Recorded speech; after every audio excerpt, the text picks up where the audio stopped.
doing fine. I'm really thrilled to be here. I stood in the queue with everybody else coming in this morning. It took ages to get in, which is wonderful to see so many people queuing up to watch women's cricket. Fabulous. Before we started the interview, I asked you about your cricket knowledge. You admitted it's not the best, but you enjoy watching women's sport at the highest level. I do. I kind of know how to keep the score, and I was fortunate enough to come last year to Lord's for a men's match, and I sat for an hour with Andy Flower, and he kind of explained to me some of the tactics and the positionings and so forth. And of course it makes it much more enjoyable to watch when you kind of understand what's going on. But I have very limited cricket knowledge, but I am really here to support women's sport, and just to see women's sport played at the highest level is fantastic, and you can tell from the sellout crowd that there is a huge appetite for it. So it's a wonderful showcase for women in sport and women's sport. Obviously you've spent a lot of time at Wimbledon. How does it compare coming to Lord's? They're quite similar in many ways. Well, they're both played on grass. They both got gorgeous clubhouses. It's very, very atmospheric. It's one of those kind of home of British cricket, home of British tennis, and it's a wonderful opportunity to be able to come along and be part of something like that. And I'd just like to ask about your sons, Andy and Jamie, obviously very famous tennis players. Have they ever picked up a bat or a ball?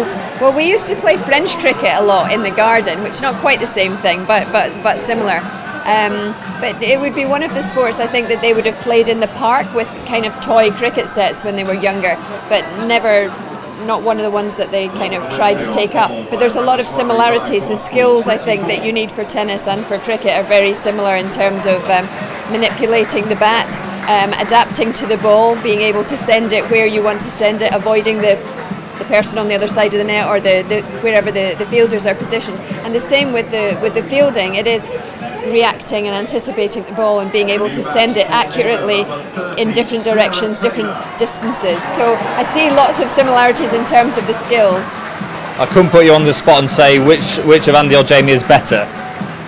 I'm not sure. I could see Jamie being a really lethal southpaw lefty spin bowler. I could see him enjoying that side of it, and I could see Andy enjoying that kind of tactical things of where are the spaces on the pitch and being able to find them. So I think if they were going to take up cricket, I could see Jamie being the bowler and Andy being a batsman.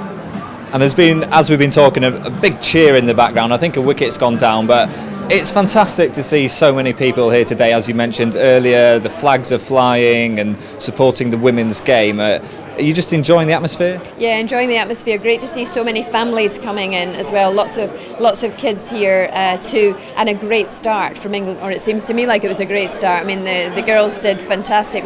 It's just for me, watching women's sport at a high level is something very special. So, and I think it's brilliant that England were in the final, because that has enormously added, I'm sure, to the crowd and to the atmosphere and the excitement.